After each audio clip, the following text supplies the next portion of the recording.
ಎಲ್ರಿಗೂ ನಮಸ್ಕಾರ. ನನ್ನ ಹೆಸರು ಸೋಮೇಶ್ವರ್ ಡಿ ಮಹೇಶ್ ಅಂತ. ನನ್ನ ಏಜ್ ಇವಾಗ 15 ಆ್ಯಂಡ್ ನಾನು ಮಂಡ್ಯ ರಮೇಶ್ ಸರ್ ಅವ್ರದ್ದು ನಟನ ಅಂತ ಒಂದು ಇನ್ಸ್ಟಿಟ್ಯೂಷನ್ ಇದೆ, ಅಲ್ಲಿನ ಸ್ಟೂಡೆಂಟ್ ನಾನು. ಆ್ಯಂಡ್ ನನ್ನ ಕ್ಯಾರೆಕ್ಟರ್ ಹೆಸರು ಪರಶುರಾಮ್. ಏನು ಓದ್ತಾ ಇದ್ದೀರಾ? 10th ಅಣ್ಣ. 10th. ಓಕೆ, ಹೆಂಗೆ ಮ್ಯಾನೇಜ್ ಮಾಡ್ತೀರಾ ಸ್ಕೂಲ್ಸು ಮತ್ತು ಇದು ಶೂಟಿಂಗ್ ಎಲ್ಲ? ಅಂದರೆ ನಾನು ಇವಾಗ ಕರೆಂಟ್ಲಿ ಸ್ಕೂಲ್ಗೆ ಹೋಗ್ತಿಲ್ಲ, ಓಕೆ, ಹೋಮ್ ಸ್ಕೂಲ್ಡು. ಸೊ ನಾನು ಆನ್ಲೈನ್ ಕ್ಲಾಸಸ್ ಅಟೆಂಡ್ ಮಾಡ್ತೀನಿ. ಕಷ್ಟ ಆಗ್ತಿದೆ ಎಜುಕೇಷನು? ಕಷ್ಟ ಅಂತ ಏನಿಲ್ಲ, ಈಸಿಯಾಗಿ. ಪರ್ಮಿಷನ್ ಕೊಟ್ಟರೆ ಫಸ್ಟ್ ಕೇಳಿದ ತಕ್ಷಣ ಈ ಥರ ಸೀರಿಯಲ್ ಮಾಡ್ತಾ ಇದ್ದೀವಿ ಅಂದರೆ ಪ್ರಾಬ್ಲಮ್ ಏನಿರಲಿಲ್ಲ, ಪರ್ಮಿಷನ್ ಕೇಳೋಕ್ಕೆ ಪ್ರಾಬ್ಲಮ್ ಇರಲಿಲ್ಲ. ಇಲ್ಲಿ ಬಂದಾಗ ಇಲ್ಲೇ ಆರಾಮಾಗಿ ಕ್ಲಾಸಸ್ ಅಟೆಂಡ್ ಮಾಡ್ತಾರೆ. ಹೌದಾದ್ರೆ ಹೊರಗಡೆ ಓಡಾಡ್ತಾರೆ, ಫೇಮಸ್ ಆಗಿದೆ. ನಿಮಗೆ ಹೇಗೆ ಅನ್ನಿಸ್ತಾ ಇದೆ ಈ ಪಾತ್ರ ಮಾಡ್ತಾರೆ, ಇಲ್ಲ ಫೇಮಸ್ ಆಗಿದೆ, ಫ್ರೆಂಡ್ಸ್ ಎಲ್ಲ ಇರುತ್ತೆ? ಅಂದರೆ ಫಸ್ಟ್ ಆಫ್ ಆಲ್ ತುಂಬ ತುಂಬ ಖುಷಿ ಆಗ್ತಿದೆ ಈ ಥರ ಒಂದು ಒಳ್ಳೆ ಕ್ಯಾರೆಕ್ಟರ್ ಸಿಕ್ಕಿರೋದಕ್ಕೆ. ನನ್ನ ಫ್ರೆಂಡ್ಸ್ ಎಲ್ಲರೂ ಅವರೂ ಮೊದಲಿಂದ ನೋಡ್ತಿದ್ರಲ್ಲ, ಸೊ ಅವರೆಲ್ಲರೂ ಹೇಳ್ಕೊಂಡು ನನ್ನ ಫ್ರೆಂಡಿಗೆ ಅಂತ ಹೋಗೋದು. ಎಕ್ಸ್ಪೀರಿಯನ್ಸ್ ಅಂದರೆ ತುಂಬ ಚೆನ್ನಾಗಿದೆ ಅಕ್ಕ. ಸೆಟ್ಟಲ್ ಆಗಿರ್ಬೋದು, ಪಾತ್ರದಾಗಿರ್ಬೋದು, ನಾವು ಆ್ಯಕ್ಟ್ ಮಾಡ್ತಿರ್ಬೇಕಾಗಿರ್ಬೋದು, ತುಂಬ ಅಮೇಝಿಂಗ್ ಆಗಿದೆ.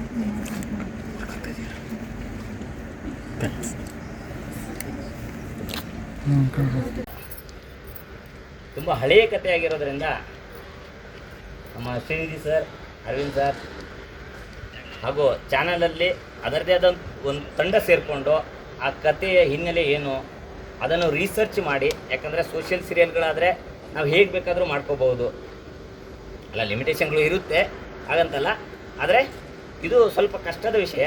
ಹಾಗಾಗಿ ಅದಕ್ಕೆ ಜಾನಪದ ಕಥೆಗಳನ್ನು ಅಥವಾ ತುಂಬ ಹಳೆಯ ಹಾಡುಗಳನ್ನು, ಆ ಕತೆ ಏನಿದೆ ಹಿಂದೆ ಅದನ್ನು ರಿಸರ್ಚ್ ಮಾಡಿಕೊಂಡು ಆ ಕತೆ ವಿಸ್ತರಣೆ, ಸ್ಕ್ರೀನ್ ಪ್ಲೇ ಮತ್ತು ಡೈಲಾಗ್ಗಳು ಇದೆಲ್ಲವನ್ನು ಅವರೇನು ರೆಡಿ ಮಾಡಿ ಕೊಟ್ಟಿರ್ತಾರೆ, ಅದನ್ನು ನಾವು ಅದಕ್ಕೆ ತಕ್ಕಂಗೆ ಪ್ರೇಕ್ಷಕರಿಗೆ ಏನು ಬೇಕು ಅದನ್ನು ಚಿತ್ರೀಕರಣ ಮಾಡಿ ಕೊಡ್ತಾ ಇದ್ದೇವೆ. ಅದು ಜನರಿಗೂ ಇಷ್ಟ ಆಗಿದೆ. ಹಾಗಾಗಿ ನಮ್ಮನ್ನು ಇವತ್ತು ಇಲ್ಲಿ ತನಕ ಕರ್ಕೊಂಡ್ಬಂದಿದ್ದಾರೆ ಅಂತ ಹೇಳೋಕ್ಕೆ ಇಷ್ಟಪಡ್ತೇನೆ. ಇನ್ನು ನಾವಿವತ್ತು ಈ ಮಟ್ಟಕ್ಕೆ ಬರೋಕ್ಕೆ ನಮ್ಮ ನಿರ್ಮಾಪಕರಾದಂಥ ಶ್ರೀನಿವಾಸ್ ಸರ್, ಅರವಿಂದ್ ಸರ್ ಹಾಗೂ ಚಾನಲ್ನ ಎಲ್ಲ ಸಿಬ್ಬಂದಿಗಳ ಸಹಕಾರದಿಂದ, ಎಲ್ಲ ಕಲಾವಿದರ ಸಹಕಾರದಿಂದ ಇವತ್ತು ನಾವು ಈ ಮಟ್ಟಕ್ಕೆ ಬಂದು ಮುಟ್ಟಿದ್ದೇವೆ. ಅದರಲ್ಲೂ ಇಲ್ಲಿ ತಂತ್ರಜ್ಞರು ಭಾಳ ಕಷ್ಟಪಡಬೇಕಾಗುತ್ತೆ. ಯಾಕಂದರೆ ಒಂದು ಫ್ರೇಮ್ ಹೇಗಿದೆ ಅಲ್ಲೇ ಶೂಟ್ ಮಾಡೋಕ್ಕಾಗಲ್ಲ, ಅದು ಹಿಂದಿನ ಕಾಲಕ್ಕೆ ತಕ್ಕಂತೆ ಅದೆಲ್ಲ ರೆಡಿ ಮಾಡಿಕೊಂಡು ಮಾಡ್ಕೊಳ್ಬೇಕಾಗುತ್ತೆ. ಅದರಲ್ಲೂ ನಮ್ಮ ಡೈರೆಕ್ಷನ್ ಡಿಪಾರ್ಟ್ಮೆಂಟ್ ಬಗ್ಗೆ ನಿಮ್ಗೆ ಗೊತ್ತೇ ಇದೆ, ರಾತ್ರಿ ನಿದ್ದೆ ಕೂಡ ಸರಿಯಾಗಿ ಮಾಡೋಕ್ಕಾಗಲ್ಲ ಅವರಿಗೆ.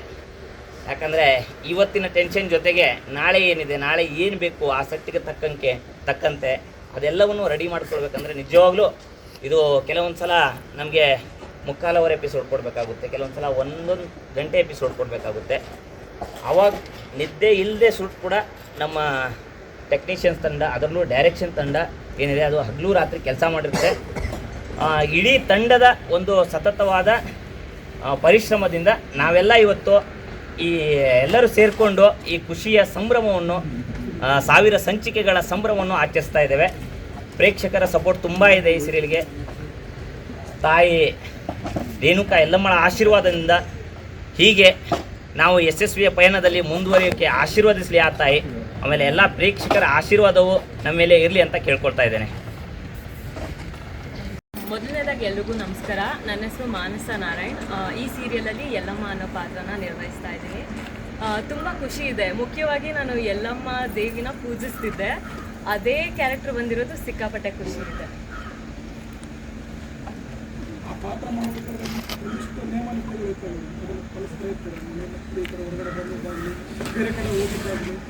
ಅಂದರೆ ಸರ್ ಯಾವ ಥರ ನಾನ್ ವೆಜ್ ಆ ಥರದ್ದೆಲ್ಲ ಬಿಟ್ಟಿದ್ದೀರಾ ಅಥವಾ ಕಂಟಿನ್ಯೂ ಮಾಡ್ತೀರಾ? ಫುಡ್ಡಲ್ಲಿ ಏನಾದ್ರು ಕಂಟ್ರೋಲ್ ಇಟ್ಕೊಂಡ್ರೆ? ಸರ್ ಆ ಥರ ಎಲ್ಲ ಏನೂ ಇಲ್ಲ ಸರ್, ಬಟ್ ನಾನು ಯಲ್ಲಮ್ಮ ದೇವ್ರನ್ನ ಪೂಜಿಸ್ತೀನಿ, ತುಂಬ ಇಷ್ಟ. ಹೇಗೆ ಪಾತ್ರ ಸಿಕ್ಕಿದೆ, ಯಾವ ಥರ ಒಪ್ಪಿಗೆ ಆಡಿಷನ್ ಮುಖಾಂತರ? ಸರ್ ಪ್ರೊಡ್ಯೂಸರ್ ಸರ್ ಕಾಲ್ ಮಾಡಿದರು, ಈ ಥರ ಇದೆ ಅಂತ, ಟೆಸ್ಟ್ ಕೊಟ್ವಿ, ಸೆಲೆಕ್ಟ್ ಆಗಿದೆ. ಮೇಡಮ್, ಸೀರಿಯಲ್ ಸ್ಟಾರ್ಟ್ ಆದಾಗ ನಿಮ್ಮನ್ನು ಜನ ಗುರುತಿಸ್ತಾ ಇದ್ರೆ, ಅಥವಾ ಸೀರಿಯಲ್ ಸ್ಟಾರ್ಟ್ ಆದಮೇಲೆ ಯಾರಾದರೂ ಬಂದು ನಾನು ಈ ಸೀರಿಯಲ್ ನೋಡ್ತಾ ಇದ್ದೀನಿ ಅಂತ ಹೇಳಿದ್ದುಂಟಾ, ಅಥವಾ ಒಂದು ಫ್ಯಾನ್ಸ್ ಕ್ರಿಯೇಟ್ ಆಗಿದ್ದಾರೆ ಅಂತ? ಸರ್ ನಮ್ಮೂರ ಕಡೆ ಎಲ್ಲ ಸೀರಿಯಲ್ನ ನೋಡೋರು ತುಂಬ ಜನ ಇದ್ದಾರೆ. ಸರ್ ನಾನು ಪರಿಚಯ ನಾನು ಬಂದಾಗಿಂದನೇ ಅಂತಲ್ಲ, ಮುಂಚೆಯಿಂದನೂ ಈ ಸೀರಿಯಲ್ನ ನೋಡ್ತಿದ್ದಾರೆ. ಈವನ್ ನಮ್ಮನೇಲೂ ನೋಡ್ತಿದ್ದಾರೆ, ನಮ್ಮನೇಲೂ ಮುಂಚೆಯಿಂದನೇ ನೋಡ್ತಿದ್ದಾರೆ. ನಮ್ಮ ಫೀಮೇಲ್ ಆ್ಯಕ್ಟರ್ಸ್ ಅಂದರೆ ಸಹಜವಾಗಿ ಫಸ್ಟ್ ಸಿನಿಮಾ ಅಂದರೆ ಗ್ಲಾಮರ್ ಲುಕ್ ಇರಬೇಕು, ಇಲ್ಲ ಅಂತಂದರೆ ಏನೋ ಒಂದು ವಿಲನ್ ಕ್ಯಾರೆಕ್ಟರ್ ಆಗಿರಬೇಕು ಅಂತ ತುಂಬ ಆಸೆ ಪಡ್ತಾರೆ ಈಗಿನ ಹುಡುಗಿರು. ಬಟ್ ನೀವು ಹಿಸ್ಟಾರಿಕಲ್ ಒಪ್ಕೊಳ್ಳೋ ಕಾರಣ ಏನು, ಯಾಕೆ ಇದೆ ಈ ಕಥೆ ಏನೋ ಒಪ್ಕೊಂಡ್ರೆ ಏನು? ಸರ್ ದಯವಿಟ್ಟು ಯಾರೂ ತಪ್ಪಾಗಿ ತಿಳ್ಕೊಬೇಡಿ. ನನಗೆ ಮೊದಲಿಂದನೂ ಗ್ಲಾಮರಾಗಿ ಕಾಣಿಸ್ಬೇಕು ಅಂತ ಇಷ್ಟ ಇಲ್ಲ. ಯಾವುದೇ ಪಾತ್ರ ಆಗಲಿ ಲಕ್ಷಣವಾಗಿ ಕಾಣಿಸ್ಬೇಕು ಅಂತ ಇಷ್ಟ ಇತ್ತು. ಪ್ರಿಪೇರ್ ಆಗಿದ್ರಿ ಸರ್ ಇದಕ್ಕಂತ ಏನು ಪ್ರಿಪೇರ್ ಆಗಿದೆ? ಅಲ್ಲ, ಥಿಯೇಟರ್ ಎಕ್ಸ್ಪೀರಿಯನ್ಸು ಆ ಥರದಲ್ಲಿ ಇರುತ್ತಲ್ಲ. ಸರಿ, ಆ ಥರ ಏನಾಯಿತು? ಅಂದರೆ ನೀವು ಈ ಹಿಂದೆ ತೆಲುಗು ಅಲ್ಲಿ ಕಾಣಿಸ್ಕೊಂಡಿದ್ರಿ, ಅದು ದೊಡ್ಡ ಮಟ್ಟದ ಸೀರಿಯಲ್ಗಳಲ್ಲಿ ಮಾಡ್ತಿದ್ರಿ. ಅಂದರೆ ಕನ್ನಡದಲ್ಲಿ ನಿಮ್ಮ ಮೊದಲನೇ ಸೀರಿಯಲ್ವಾ, ಅಥವಾ ತೆಲುಗುವಿಂದ ಇಲ್ಲಿಗೆ ವಾಪಸ್ ಮತ್ತೆ ಕನ್ನಡಕ್ಕೆ ಬಂದಿದ್ದ ಹೇಗೆ? ಇಲ್ಲ, ನಾನು ಮೊದಲು ಕನ್ಯಾದಾನ ಮಾಡಿದ್ದೆ ಕನ್ನಡ ಅಲ್ಲಿ. ಆಮೇಲೆ ಸ್ಟಾರ್ ಸುವರ್ಣ ಅಲ್ಲೇ ನೆಗೆಟಿವ್ ರೋಲ್ ಮಾಡಿದ್ದೆ. ಇದು ಕನ್ನಡ ನನ್ನ 3rd ಸೀರಿಯಲ್. ನಾವು ಈ ಥರ ಧಾರಾವಾಹಿನ ಮಾಡಬೇಕು ಅಂತ ಅಂದ್ಕೊಂಡಾಗ ಈಗ ಶ್ರೀನಿವಾಸ್ ಅವರು ಎಲ್ಲ ಹೇಳಿದ್ರು ನಮ್ಮ ಪಾರ್ಟ್ನರು.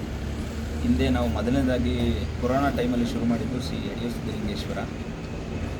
ಅದು ಕೂಡ ನಮ್ಮ 1320 ಸಂಚಿಕೆಗಳನ್ನು ಪೂರೈಸಿತು.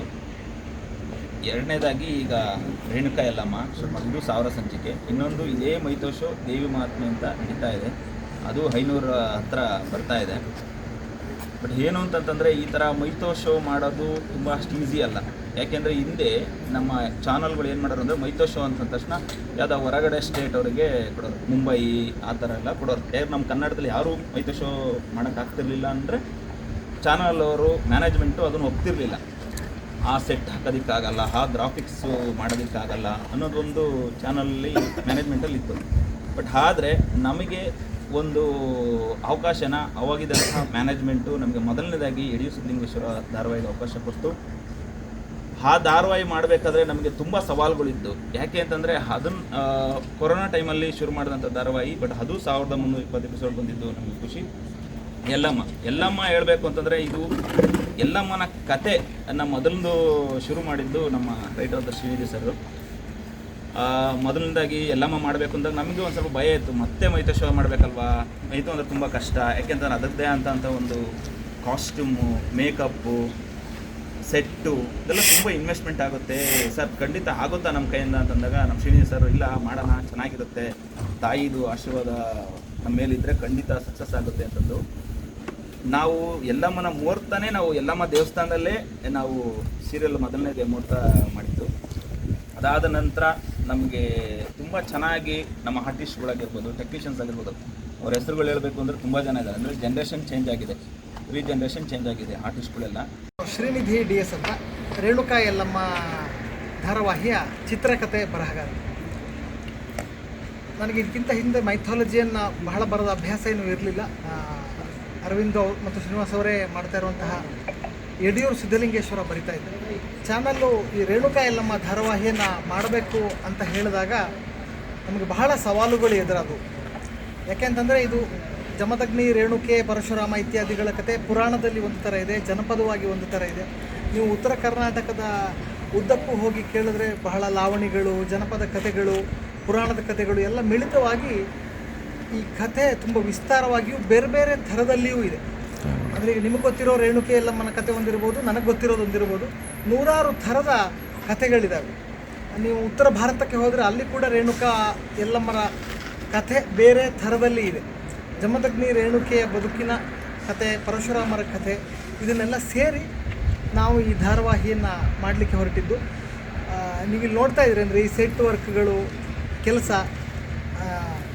ನಮ್ಮ ನಂದಿ ಮೂವೀಸ್ನ ಅರವಿಂದ್ ಮತ್ತು ಶ್ರೀನಿವಾಸ್ ಅವರು ಬಹಳ ಶ್ರಮ ಹಾಕಿ, ಅಂದರೆ ಸುಮಾರು ಇದಕ್ಕೊಂದು ಹತ್ತಿರ 75 ಲಕ್ಷದಿಂದ 1 ಕೋಟಿ ರೂಪಾಯಿಗಳು ಇದರ ಸೆಟ್ ವರ್ಕಿಗೆ ಕೆಲಸ ಆಗಿದೆ. ಒಂದು 2 ರಿಂದ 3 ತಿಂಗಳ ಕಾಲ ಇಲ್ಲಿ ಸೆಟ್ ಹಾಕಿ ರೆಡಿ ಮಾಡಿ ಆ ನಂತರ ಚಿತ್ರೀಕರಣ ಶುರು ಮಾಡಿದ್ದು. ಸುವರ್ಣ ವಾಹಿನಿಯ ಫಿಕ್ಷನ್ ಹೆಡ್ ಆದ ಶಿಲ್ಪಾ ಕೊಟೇಚಾ ಅವರು, ಬಿಸ್ನೆಸ್ ಹೆಡ್ ಆದ ಸುಷ್ಮಾ ಮೇಡಮ್ ಅವರು, ಮತ್ತು ಆಗ ಸ್ಟ್ರಾಟಜಿ ಹೆಡ್ ಆಗಿದ್ದ, ಈಗ ಬಿಸ್ನೆಸ್ ಹೆಡ್ ಆಗಿರುವ, ಅಸೋಸಿಯೇಟ್ ಬಿಸ್ನೆಸ್ ಹೆಡ್ ಆಗಿರುವ ರಾಜ್ ಅವರು, ಇವರೆಲ್ಲ ಸೇರಿ ಕೂತು ಒಂದು ಚರ್ಚೆ ಮಾಡಿ ಈ ಕಥೆಯನ್ನು ಮಾಡುವುದಕ್ಕೆ ಅವಕಾಶ ಮಾಡಿಕೊಟ್ರು. ಅದಕ್ಕೋಸ್ಕರ ನಾನು ಚಾನಲ್ಲಿಗೆ ಆಭಾರಿ. ಮತ್ತು ಡೈರೆಕ್ಟರ್ ಹೇಳಿದಾಗೆ ಇದರ ಹಿಂದಿನ ಶ್ರಮ ಅಪಾರವಾಗಿದೆ. ಅಂದರೆ ನಿಮಗೆ ಪ್ಲಾಸ್ಟಿಕ್ ಬಾಟ್ಲಿ ಕಾಣಿಸುವ ಹಾಗಿಲ್ಲ, ಆಧುನಿಕವಾದ ವಸ್ತುಗಳು ಇದರಲ್ಲಿ ಗೋಚರ ಆಗೋಂಗಿಲ್ಲ. ಸಿ ಜಿ ಮಾಡಬೇಕಾಗುತ್ತೆ. ಗ್ರಾಫಿಕ್ಸ್ ತಂಡ ಸಂತೋಷ್ ಅಂತ ಸಿ ಜಿ, ಅವರು ಮುಂಬೈಯಲ್ಲಿ ಕೂತು ಇದರ ಕೆಲಸ ಮಾಡಿ ನಮಗೆ ಕೊಡ್ತಾರೆ. ಹಾಗೆ 1,000 ಸಂಚಿಕೆಗಳನ್ನು ಮಾಡಬೇಕು ಅಂತಂದರೆ ರೇಣುಕೆ ಯಲ್ಲಮ್ಮರು ಕೂಡ ಇಲ್ಲಿ 3 ಜೊತೆ ರೇಣುಕೆ ಯಲ್ಲಮ್ಮರು ಈ ಧಾರಾವಾಹಿಯಲ್ಲಿ ಬಂದು ಹೋಗಿದ್ದಾರೆ. ಆಡಿಯನ್ಸ್ ಕೂಡ ಅವರನ್ನು ಅಷ್ಟೇ ಪ್ರೀತಿಯಿಂದ ಸ್ವೀಕರಿಸಿದ್ದಾರೆ. ಒಟ್ಟಾರೆಯಾಗಿ ಒಂದು ತಂಡದ ಶ್ರಮದಿಂದ ಮಾತ್ರ ಇಂಥದ್ದೊಂದು ಕೆಲಸ ಆಗೋಕ್ಕೆ ಸಾಧ್ಯ. ಇವತ್ತಿನ ದಿವಸದಲ್ಲಿ ಒಂದು ಧಾರಾವಾಹಿಯನ್ನು 1,000 ಸಂಚಿಕೆಗಳ ಕಾಲ ಮಾಡೋದಂದ್ರೆ ಅದು ತುಂಬ ಕಷ್ಟಕರವಾದಂತಹ ವಿಚಾರ. ನೋಡುಗರಿಗೆ ಅದು ಇಷ್ಟವೂ ಆಗಬೇಕು ಮತ್ತು ಕುತೂಹಲವನ್ನು ಉಳಿಸಿಕೊಂಡು ಒಂದು ಪೌರಾಣಿಕ ಧಾರಾವಾಹಿಯನ್ನು ಕಟ್ಟುವುದು ತುಂಬ ಶ್ರಮ ಬೇಡುವ ಕೆಲಸ. ಅನುಭವ ನಿಮ್ಮನ್ನು ವಿಭ್ರಾಂತಗೊಳಿಸ್ತಾ ಅಥವಾ ಭಯ ಬೀಳಿಸ್ತಾ ಆ ಥರದ್ದೇನಾದ್ರು ಇನ್ಸಿಡೆಂಟ್ ಈ 1000 ಎಪಿಸೋಡಲ್ಲಿ ನೀವು ಅನಿಸಿದ್ದು?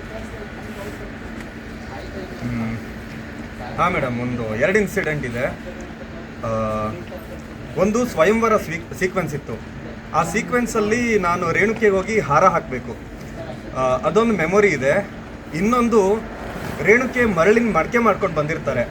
ಸೊ ಅದರಲ್ಲಿ ನಾನು ಅವರಿಗೆ ಬೈಯೋದೊಂದು ಸೀನ್ ಇತ್ತು. ಯಾಕಂದರೆ ಹೋಮಕ್ಕೆ ಅವರು ಆ ಮೂಮೆಂಟಲ್ಲಿ ಆದಷ್ಟು ಬೇಗ ನೀರು ತೊಗೊಂಡು ಬರಬೇಕಾಗಿರುತ್ತೆ.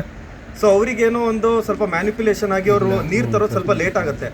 ಸೊ ಆ ಸೀಕ್ವೆನ್ಸ್ ನನಗೆ ತುಂಬ ಇಷ್ಟ ಆಗಿತ್ತು. ಪವಾಡ ಅನ್ನೋ ಥರದ್ದು ಯಾವುದಾದ್ರೂ ಸ್ವಲ್ಪ ಹಾಂ ಮೇಡಮ್, ಅಂದರೆ ಪ್ಲೀಸ್ ದಯವಿಟ್ಟು ಯಾರು ತಪ್ಪಾಗಿ ತಿಳ್ಕೊಬೇಡಿ. ನಾನು ಪಾತ್ರ ಮಾಡಬೇಕಾದ್ರೆ ಒಂದಷ್ಟು ಟೈಮಲ್ಲಿ ನಾನು ಕ್ಯಾರೆಕ್ಟರಿಂದ ಆ ಕಡೆ ಬಂದಮೇಲೂ ನಾನು ಕೋಪನ ಕ್ಯಾರಿ ಮಾಡ್ತಾಯಿದ್ದೆ. ಒಂದಷ್ಟು ಸಲ ನನಗೆ ಅದು ಇಫೆಕ್ಟ್ ಆಗಿತ್ತು. ಈವನ್ ಕೆಲವೊಂದು ಟೈಮಲ್ಲಿ ನನ್ನ ಪರ್ಸ್ನಲ್ ಲೈಫಲ್ಲೂ ಅದು ಇಫೆಕ್ಟ್ ಆಗಿತ್ತು. ಅಂದರೆ ಇಲ್ಲಷ್ಟೇ ಅಲ್ಲ, ಈವನ್ ಮನೆಗೆ ಹೋದರೂ ಒಂದೊಂದು ಸಲ ನಾನು ಫಾರ್ ನೋ ರೀಸನ್ ಕೋಪದಲ್ಲಿರ್ತಾ ಇದ್ದೆ. ಈವನ್ ನಮ್ಮ ತಾಯಿ ಜೊತೆ ಮಾತಾಡಬೇಕಾದ್ರು ಒಂದೊಂದು ಸಲ ಐ ಡೋಂಟ್ ನೋ ಸಡನ್ನಾಗಿ ಕೋಪ ಬಂದ್ಬಿಡುತ್ತೆ. ಬಟ್ ಮ್ಯಾನೇಜ್ ಮಾಡ್ತಾ ಇದ್ದೀನಿ. ಬಟ್ ಅದು ಎಲ್ಲಿವರೆಗೂ ಅಂತ ಗೊತ್ತಿಲ್ಲ. ಅಂದರೆ ಈ ಪಾತ್ರ ಏನಿದೆ ಅದನ್ನ ನನ್ನ ನಂಬಿಕೆ ಏನಂದರೆ ಇದು ಪರಕಾಯ ಪ್ರವೇಶ ಹೊಂದಿದ್ರೆ ಮಾತ್ರ ಈ ಪಾತ್ರನ ಮಾಡೋಕ್ಕಾಗೋದು ಅಂತ. ಈ ಸೀರಿಯಲ್ ಮತ್ತು ಇದೊಂದು ಪಾತ್ರದಿಂದ ಮತ್ತಷ್ಟು ಸಿನಿಮಾಗಳು ಸೀರಿಯಲ್ಗಳಿಗೆ ಅವಕಾಶಗಳು ಅದನ್ನು ಹೇಳ್ಕೊಳ್ಬೋದಾ? ಯಾವ್ಯಾವ ಸೀರಿಯಲ್ ಅಥವಾ ಸಿನಿಮಾಗಳಿಗೆ ಆಫರ್ಗಳು ಬಂದಿದೆ, ಯಾವುದನ್ನು ರಿಜೆಕ್ಟ್ ಮಾಡಿದೆಯಾ, ಅಥವಾ ಈ ಸೀರಿಯಲ್ ಕಂಟಿನ್ಯೂ ಮಾಡೋದ್ರಿಂದ ನಿಮಗೆ ಬೇರೆ ಪಾತ್ರಗಳನ್ನ ಮಿಸ್ ಆಗಿದೆಯಾ? ಆಗಿದೆ ಮೇಡಮ್. ನಾನು ಈಗ ಪ್ರೆಸೆಂಟ್ ಈ ಪಾತ್ರ ಮಾಡ್ತಾ ಇರೋದು ತುಂಬ ಇಷ್ಟಪಟ್ಟು ಮಾಡ್ತಾ ಇದ್ದೀನಿ. ಸೊ ಇದ್ರ ಜೊತೆಗೆ ಬೇರೆ ಪ್ರಾಜೆಕ್ಟ್ಗಳು ಬಂದಿತ್ತು. ಬಟ್ ಆ ಪ್ರಾಜೆಕ್ಟಿಗೆ ಹೋಗಬೇಕಾದ್ರೆ ನಾನು ಇದನ್ನು ಡ್ರಾಪ್ ಮಾಡಬೇಕಿತ್ತು. ಸೊ ಹಾಗಾಗಿ ನನಗಾಗಲಿಲ್ಲ. ಬಟ್ ಅವ್ರು ಎಲ್ಲರ ಹತ್ರನೂ ನಾನು ಇಲ್ಲಿಂದನೇ ಕ್ಷಮೆ ಕೇಳ್ತೀನಿ. ಡೇ 1ನಲ್ಲಿ ನೀವು ಈ ಪಾತ್ರ ಒಪ್ಪಿಕೊಂಡಾಗ ಸಿಕ್ಕಂಥ ಸಂಭಾವನೆ 1000 ಎಪಿಸೋಡ್ಗಳನ್ನು ಕಂಪ್ಲೀಟ್ ಮಾಡುವ ಹೊತ್ತಿಗೆ ಹೆಚ್ಚಾಗಿದೆಯಾ, ಅಥವಾ ಅದೇ ಸಂಭಾವನೆ ಕೊಡ್ತಾ ಇದ್ದಾರಾ, ಅಥವಾ ನಿಮ್ಮ ಒಂದು ಜನಪ್ರಿಯತೆ ಈ ಪಾತ್ರದಿಂದ ಎಷ್ಟು ಮಟ್ಟಿಗೆ ಜಾಸ್ತಿ ಆಗಿದೆ? ಸಂಭಾವನೆ ವಿಚಾರ ಅಂತ ಬಂದರೆ ನೀವು ನಮ್ಮ ಪ್ರೊಡ್ಯೂಸರ್ ಸರ್ ಹತ್ರ ಕೇಳಬೇಕು. ಜನಪ್ರಿಯತೆ ಅಂತ ಬಂದರೆ ಹೌದು ಮೇಡಮ್, ತುಂಬ ರೀಚ್ ಆಗಿದೆ. ಲೈಕ್ ನನಗಿಷ್ಟ ಆಗೋದೇನೆಂದರೆ ಚಿಕ್ಕ ಮಕ್ಕಳಿಂದ ಹಿಡಿದು ಒಂದು 60-65 ಅವ್ರು ಕೂಡ ನನ್ನದು ಜಸ್ಟ್ ಐಸ್ ಅಥವಾ ವಾಯ್ಸಿಂದನೇ ನನ್ನನ್ನು ರೆಕಗ್ನೈಸ್ ಮಾಡ್ತಾ ಇದ್ದಾರೆ. ನನಗದೊಂದು ತುಂಬ ಖುಷಿ ವಿಚಾರ. ಚಿಕ್ಕ ಮಕ್ಕಳು ಕೂಡ ಬಂದು ಜಮದಗ್ನಿ ಅಂತ ಕಾಲು ಹಿಡ್ಕೊಂಡು ಅಪ್ಪುಗೆ ಮಾಡಿದಾಗ ನನಗೆ ಖುಷಿ ಆಗುತ್ತೆ. ಈವನ್ ಸ್ವಲ್ಪ ದೊಡ್ಡವ್ರು ಕೂಡ ಲಾಸ್ಟ್ ಟೈಮ್ ಯಾರೋ ಒಬ್ರು ಬಂದರು, ಅವರಿಗೆ ನಾನು ಜಮದಗ್ನಿ ಪಾತ್ರ ಮಾಡ್ತಾ ಇದ್ದೀನಿ ಅಂದಾಗ ಅವ್ರು ನನ್ನ ಕಾಲನ್ನ